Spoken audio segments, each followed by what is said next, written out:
Good morning. I have no glasses on, so if I can't see, that's why. I have muscle memory to put makeup on though. If you also wear glasses, you probably know that or experience something similar. So today, I guess I should start with the time. It is 7:30. The plan is still to go to Animal Kingdom first thing in the morning and go right to DinoLand to see if I can win any of the prizes and hopefully a Cementosaurus if they still have one. I know they started replacing some of the prizes with like regular Disney souvenirs, but like I want a Cementosaurus, obviously. So hopefully that happens this morning. I did sleep in a tiny bit because since I'm at a Disney hotel, I would have early entry. But I'm not like trying to avoid a line with a long line for a ride or anything like that. So I don't think I needed to fully take advantage of early entry. I just want a plush Cementosaurus. So also, don't judge how I do my makeup. I don't actually know what I'm doing at all. I used to do a really full face of makeup with like the really nice looking eyeliner and I never use fake eyelashes, but a lot more mascara and things. I am not gonna do any of that right now. I just don't have it in me. Like, to be totally honest, respect to people who can do a full face of makeup before going to a theme park. And I mean, I like makeup. I'm not like an anti-makeup girl or anything. I just can't do it. My skin doesn't like it. It's just like not the type of day where I want to be piling on the makeup like that. So if you can do that, I respect that and that's cool. I used to do that in my 20s and I just don't have that will anymore. So I'm pretty much just putting some concealer, a little bit of foundation, some eye stuff, and that's really it. I also don't know if I put my makeup on like correctly. I don't know if what I do is like right. I don't know if I'm doing something really wrong. I guess you can tell me in the comments, but be nice to me. I'm just doing what I feel like makes sense. Okay, so aside from I'm still like learning the video stuff. So you're off to the side and I'm using the makeup mirror, which is in front of me. So I'm gonna go to Animal Kingdom first, probably get a coffee or something there because obviously I need caffeine. We'll go right to DinoLand. I don't think I'm gonna, I don't know, because I'll probably be in DinoLand most of the day, if not all of the day, tomorrow for its last day. For Dino-Rama's last day, not DinoLand, I keep saying that. So I might do a few other things in Animal Kingdom. I might see like what the line is like for Dinosaur and Everest. I'll probably do Triceratops spin, even though I will most likely do it again tomorrow since that's one of the things that's closing. And then I don't know when we're gonna do the rest of the day. I did kind of want to get Hana noodles. I forget if I mentioned this in the vlog. Yesterday I was kind of thinking of maybe getting a Hana noodles, but I didn't think, like a Tambu Lounge, and I didn't think the timing worked out super well. So if that seems better today, I might head over there around 4 and do that. Otherwise, the only thing really on the schedule is DinoLand. I guess I could talk about my like background with DinoLand in case you guys haven't been reading my blog or my book or anything. If you haven't read the book about it, don't feel like you need to, honestly. It's very old and not amazing. That sounds terrible. So I did my college program in DinoLand a very, very, very long time ago now, obviously, because I'm not in college. And I was contacted by a publisher to write a book about it because I have been posting updates on my blog about the application process. And I was giving a lot of advice to other future CPAs in the application process too, because I had been accepted before but had to decline the offer because of my school stuff. So I was contacted by a publisher to write a book as part of a series. It's the Earning Your Ears series, and it's kind of like little journals that follow different CPs on the course of their program. The first one was Amber Earns Her Ears, that this publisher worked on with a girl named Amber. And it wasn't a series then, it was just one book, but that book took off and did pretty well for them, so they decided to make it into a series, and mine was, he published a bunch around the same time. I think mine was like the 4th or 5th, maybe even the 3rd, I don't remember. So that's the book. If you haven't read it, again, like I said, don't feel like you need to now. I mean, the advice side of being a CP in the book is very outdated now. I mean, if you're just a big Disney person and you want to read what it was like over 10 years ago now, you definitely could, but like anything detailing what the application process was like, that's all different now. Traditions, I think, is largely the same if you're just curious about that, because that stuff is in there. And like anything about working at DinoLand, obviously, after this weekend, it's not going to help you. So it's not like you could be in that location and want to pick up this book that's going to tell you more about it, because after this weekend, we won't have DinoLand. So that probably doesn't make sense. So that's what I'm talking about there. And then I had a blog that was really outlining the process and like answering questions and things from other CPs after I did my program. And then as I got further away from the program, I kept the blog going, but got away from the CP, because I think that makes sense. You know, I'm an adult now. I'm not a college kid. So I can't just write about my college internship forever. And that's when I just got into more general history writing or Disney writing. So I wrote a lot about the history of the parks, a lot of like dining reviews and resort reviews and planning tips and that kind of stuff. And finish the slide of this talking is distracting myself. Okay. Oh, my eyes still look. Maybe it's just the lighting right there, because it actually looks better in the makeup mirror, which is crazy. Anyways, so I've been writing more of that type of stuff, and I have this connection to DinoLand because I worked there during my first CP, and I was DinoLand merchandise, which you might think is retail, but in DinoLand, believe it or not, merchandise cast members actually run the games. So I was mostly scheduled at Chester and Hester's, the big gift shop there, one of the related carts in DinoLand. And more often than not, I was on games. And I did not like it at all at the time. As you can probably tell from these videos, public speaking, not my thing. So when I got placed at Carnival Games, where it's not only public speaking, but it's like very enthusiastic public speaking of trying to get people to come over and play your game and that type of thing, and hyping people up when they win and all of that stuff, you can imagine how that is not something I would want to do. So during my CP, again, if you're a CP now, I think this might all be different, but it was pretty easy, especially in merchandise, to give away shifts and pick up different shifts.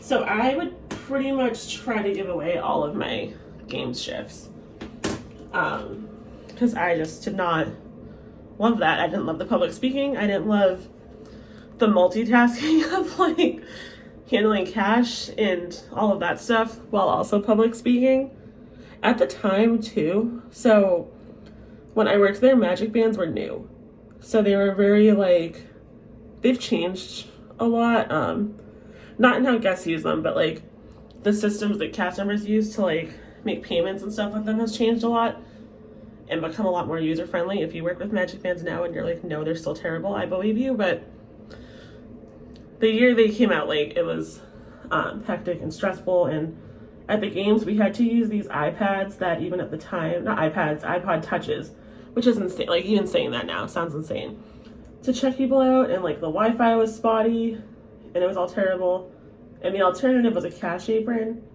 that like only some games had at the time, but then like you're handling cash while also trying to like spiel and run the game, and it was a lot. So I just, it was not my favorite place. But now looking back on it, it has a really special place in my heart. As I think a lot of things do that kind of force you to get out of your comfort zone, especially at like such, like at that age, I was in my early 20s. And that's kind of when you would have some experience that like pushes you and then you remember it forever, I guess.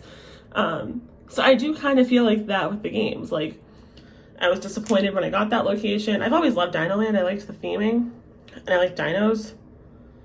But I was not happy that I got accepted for merchandise and had this like, not only just a spieling role, but this like awkward spieling role where it's still like a little, not that we had quotas or anything of how many like tickets to sell and that kind of stuff.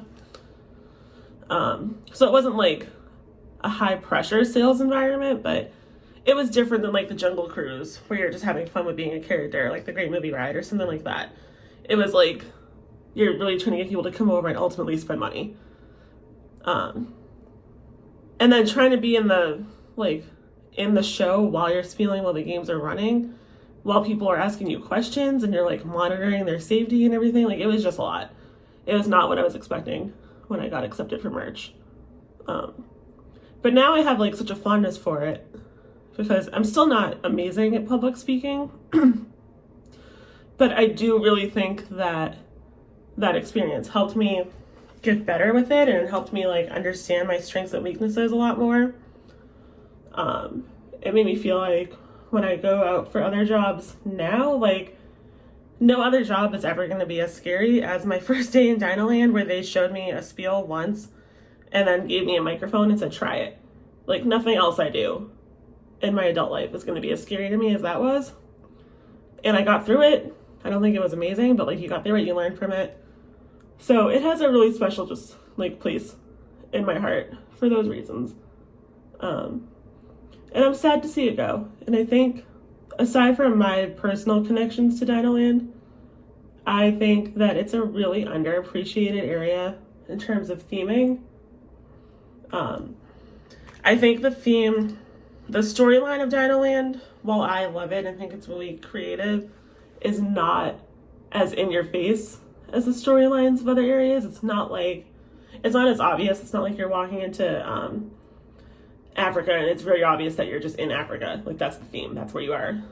In DinoLand, you have to really piece together what's happening between the Dino Institute and Chester and Hester's and all of the attractions and everything. And I thought that was a really creative take on it because a lot of places have dinosaur attractions that are essentially the boneyard and like museum displays. And DinoLand has both of those. Like, they have the boneyard where kids can play on the slides and dig up fossils and that type of stuff. And then they also have the museum displays in the dinosaur ride. And if you were there when it opened very early on, there was the dinosaur, what it's called, the center where they were uncovering fossils, like in DinoLand, which I might have seen. I was here that year, but I was 6, so I don't know if I remember seeing that. So DinoLand has those elements that I think a dinosaur themed area does kind of need, but it takes it beyond that with the dinosaur ride. I think that's a really unique concept. And the theming and the kitschiness of Dino-Rama is like, I just love the theming and the storytelling. I think it's just really unique. It's really creative. It's the type of storytelling we don't see a lot of in Disney parks anymore. So especially the fact that it's being replaced with a land that is, as far as I know, going to be entirely IP based. That's just not my favorite thing, to be honest. So yeah, I also appreciate DinoLand for that reason, for all of the storytelling and that type of stuff.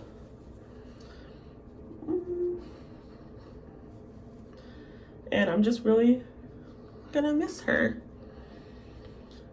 What else can I say about DinoLand? I'm trying to think. Primeval Whirl is already gone. I think once Primeval Whirl, that was that like Wild Mouse style roller coaster. I think once that left, we kind of knew DinoLand was going. And I mean, there was rumors for years, even when I worked there, like a long time ago, there was talk among people working there that DinoLand could go someday. A little bit more concealer because I feel like I look so tired still. Probably because I am, but coffee will fix that. Yes, I mean, there was rumors that DinoLand was going to close even back then. Primeval Whirl, I don't know if you guys knew this. Maybe this is more common knowledge than I realize. The Primeval Whirl basically tells the same story as the dinosaur ride, just in the kitschy, fun Chester and Hester style theming. Like, it was a kind of hokey twist on like going back in time to see the dinosaurs. And it had like even the meteor showers coming and everything like that. So that's what that ride was themed to. I did not ride that when I would come as a kid. I was scared of it. I only started riding it when I worked here, when we would have like park buyouts, like when a big corporation, I guess I don't even know who they were. I assume they were big corporations because who has the money to rent out DinoLand? Also, DinoLand specifically, I mean, I love DinoLand, but what are we doing?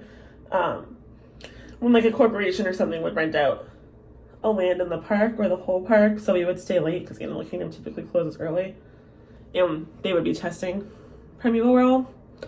The attractions customers would let us nice merchandise folks go for a ride sometimes, and that was the first time that I actually rode it, which now seems kind of crazy.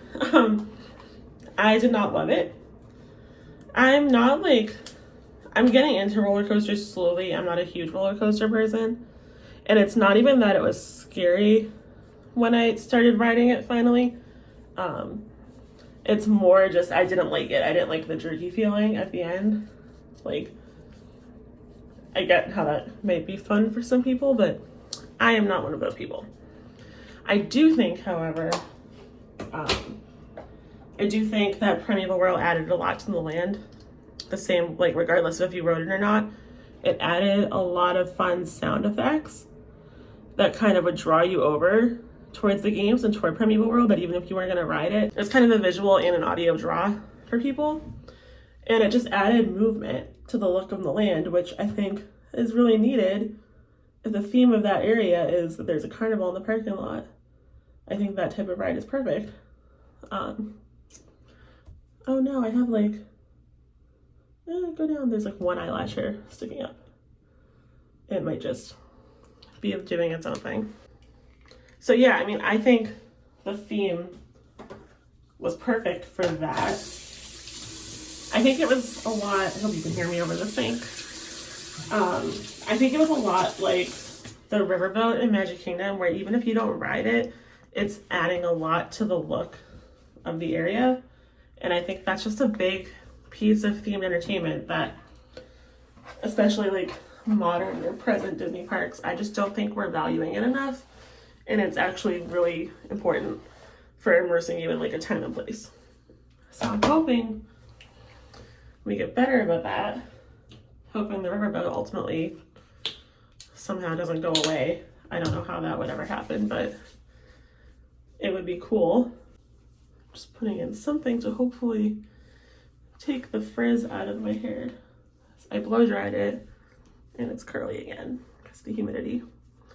This might just be what it is, and we'll deal until I get tired of it and put it up. But yeah, I mean, I think attractions like that, even if you don't go on them, it just helps place you where you are. If you're trying to be immersed in a story, like, that makes a lot of sense. So I do think DinoLand kind of went down a little bit after Primeval Whirl left, regardless of how you feel about the ride. I think I'm basically ready. Let's see how I want to do this with my glasses.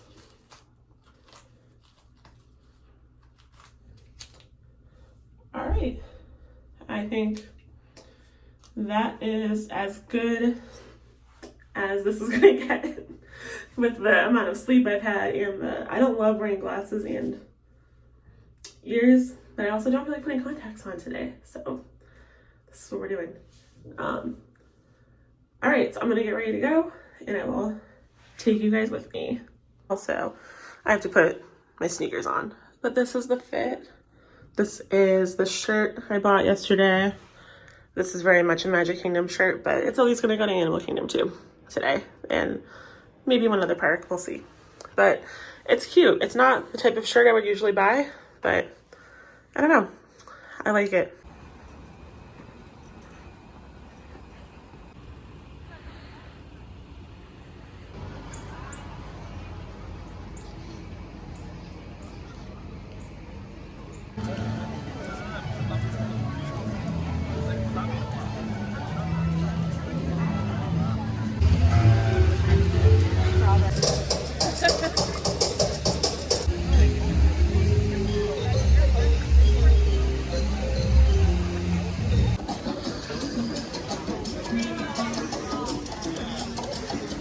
I have made it to Animal Kingdom. I stopped for coffee on the way in, and now it's time to go to DinoLand.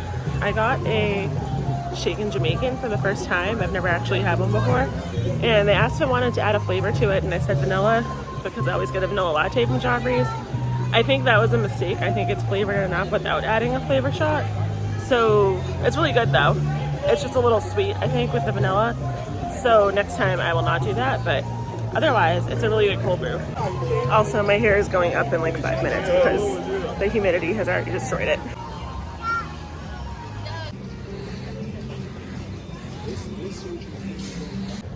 I didn't realize I was gonna get to see the Christmas decorations, so I'm really excited. When I was over here during my CP, we didn't have Christmas decorations in Animal Kingdom like we do now. We definitely didn't have all this in DinoLand, so I'm really excited. And this is something that we need to save when DinoLand closes, because the buffalo chicken chips here, the rest of it I'm not too attached to, but the buffalo chicken chips are so good, so I hope those are relocated somewhere.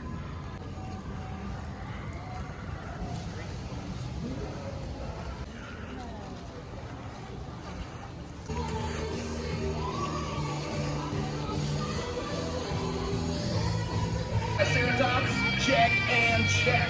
That's because we love all things dinosaur.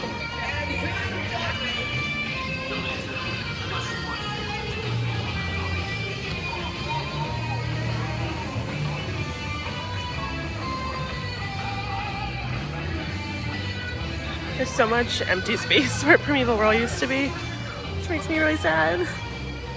I know Primeval World's been gone for a while, but I don't remember it feeling like this empty over here. Oh my gosh, my hair is so frizzy. That is great. This was straight when I blow dried it earlier, so that's fun.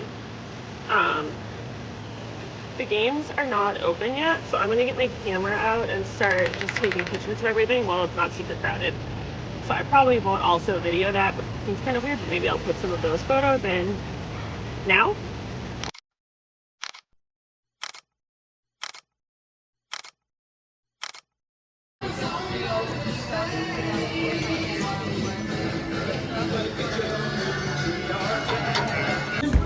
So I do need at least 2 players to start.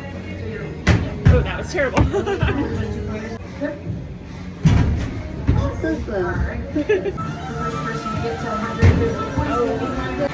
Congratulations. How many do I have? 2. Alright, which one do you want? There you go.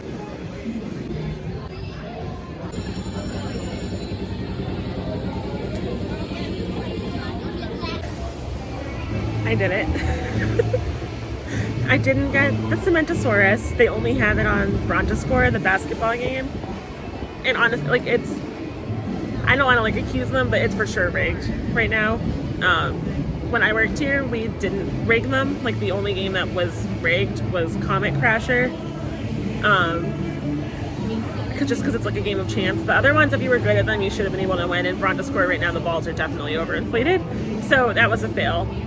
But I switched to Macapachycephalosaur.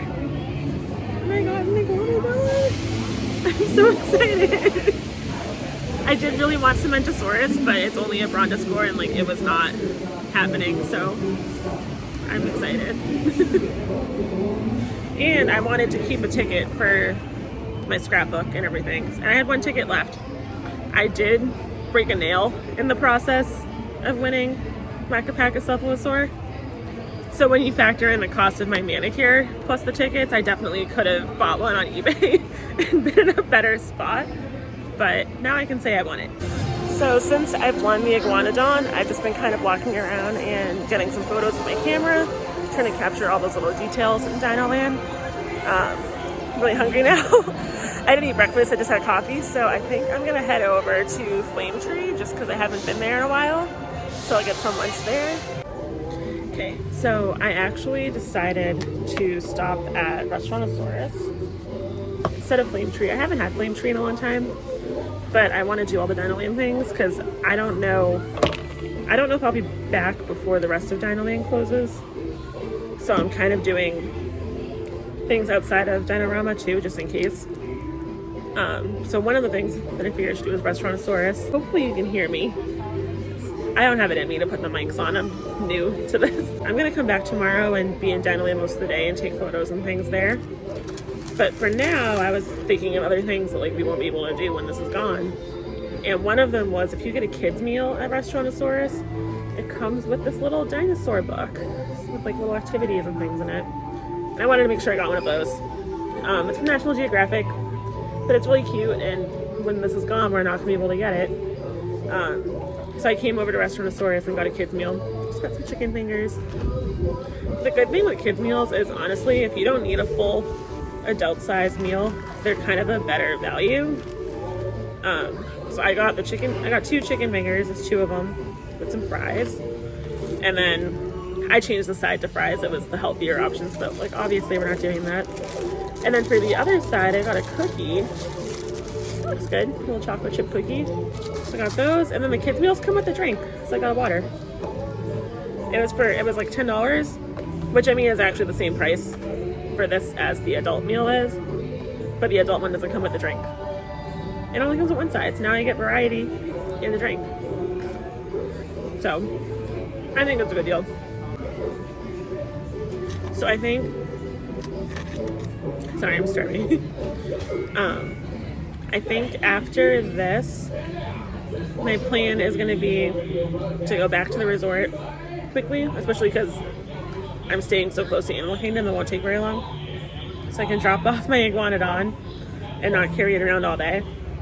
And then I think I might go to EPCOT. And then later tonight, I'll probably head over to Magic Kingdom. It's going to be a long day, but that's the plan. And then maybe sometime later tonight, I can swing by Tambu for those Ohana noodles like I was thinking yesterday. So right now, that's the plan. I can't believe that I broke a nail on Whack-A-Pack-Cephalosaurus. The other thing, like souvenir-wise, before I leave today, I'm going to make sure, is I don't know if there's still a Wilderness Explorer activity in DinoLand. There was when I worked here, but that was obviously a long time ago. So in addition to this little book, I'm going to stop by the Wilderness Explorers and see if there is, because if so, I'm going to pick up the Wilderness Explorers book and maps, because obviously we need copies of the last map that has DinoLand on it. But yeah, so that's the plan. We got 4 different ones, right? We got 1, 2, 3, and 4. Hey, good morning, everybody!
So I made it to EPCOT. It's going to be a really quick visit here.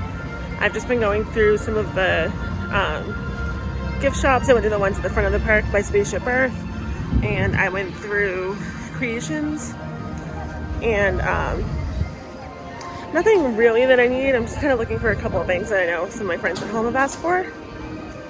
I think I'm going to ride Spaceship Earth, and then probably start heading out and go to some of the monorail resorts.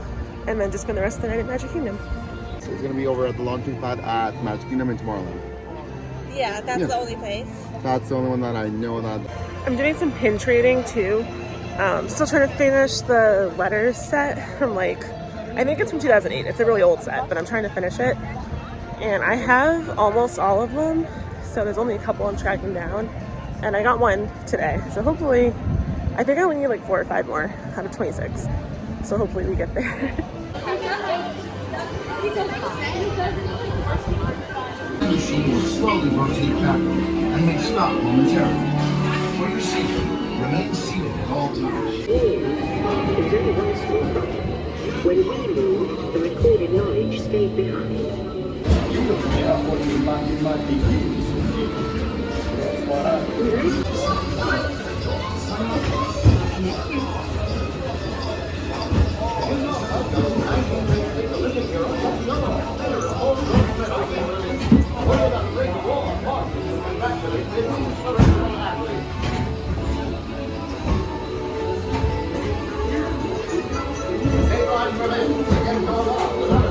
By now, we're all communicating from anywhere on Earth.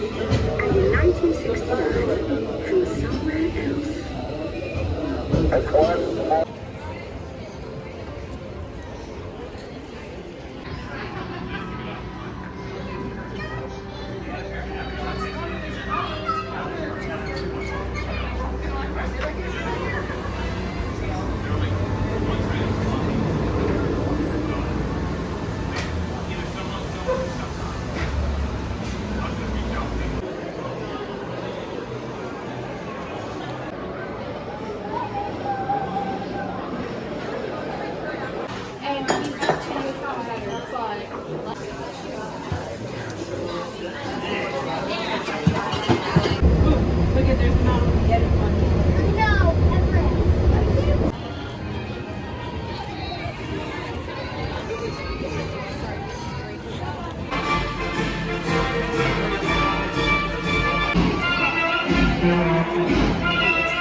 Thank you so much. You're welcome.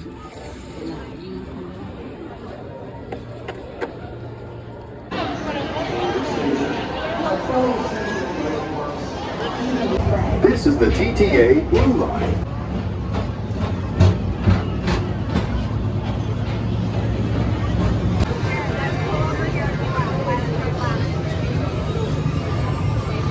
Hello from the Magic Kingdom. So I popped over here. I got the silhouette portraits done of my cats, which I wasn't planning on doing, and then I just happened to be there and was like, why don't I see if I have a photo on my phone that works, and do that. So that's what I did. They came out really cute. I can't believe I haven't done that before with the cats, because it was just a really cool experience, and I can't believe they just freehand them like really quick. That's crazy. I was gonna stick around longer in Magic Kingdom, but I don't know. I did the People Mover, and I was gonna do Tiana's and the Country Bear Jamboree since I haven't seen it since that changed. But kind of thinking I might just head to Hollywood Studios tonight, because I don't think I have as much that I like want to do there this trip, so it might make sense to just kind of get it out of the way tonight, and then on Monday, the day that I leave, I can be here during the day. So I think that might be the best idea. So I'm probably gonna start heading out now, and then I will pick this back up over at Studios.